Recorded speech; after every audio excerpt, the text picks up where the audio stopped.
When I realised that he was gone and he wasn't coming back, it was like, it's like a kick in the stomach.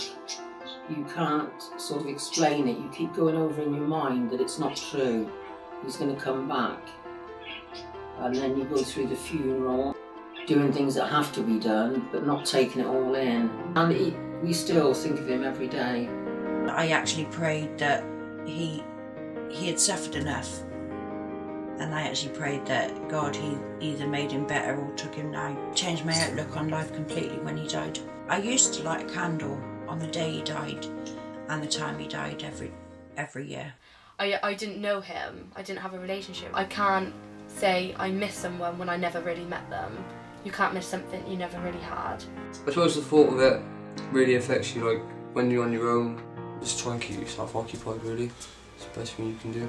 I suppose there's always a star in the sky where sometimes when things are getting hard, you just kind of like look up to the sky. You're on your own with your own thoughts, and there is a time that you go through a mourning period. I know that now. But yeah, it's weird.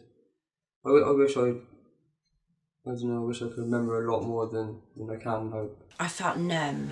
We knew what we knew, and that was just to have a mum. You don't really take in emotions, like your own emotions. You pick up on other people's emotions. I was very tearful to begin with and felt that people had left me on my own. It's like life seemed really short. How do you tell a 2-year-old that they're never going to see their dad again? What helped me cope? I think friends and family more than anything. They're comforting words. Family. Just having family and friends around you. You know, people that you don't relate to, you know, sad things. I mean, he was such a bubbly person. He wouldn't have wanted to suffer in any way. So again, going back to the way he died, if he could have chosen a way to die, I think that would have been the way he wanted to go. I had to think of the 3 young children instead of myself.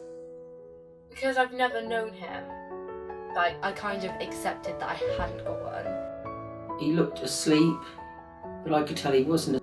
And then they found out a few weeks later that he had a condition called ischemic heart disease. He had 3 heart attacks, and on his 3rd one, he was taken into hospital and he had kidney failure. In the end, his heart just couldn't take any more and just gave out. And I know that Jason came from me, and I feel he's now back with me. As time goes on, you start remembering the good things that you'd forgotten.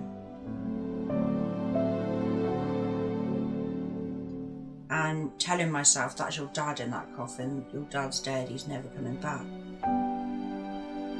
If I had one last chance to see him, I don't think I would.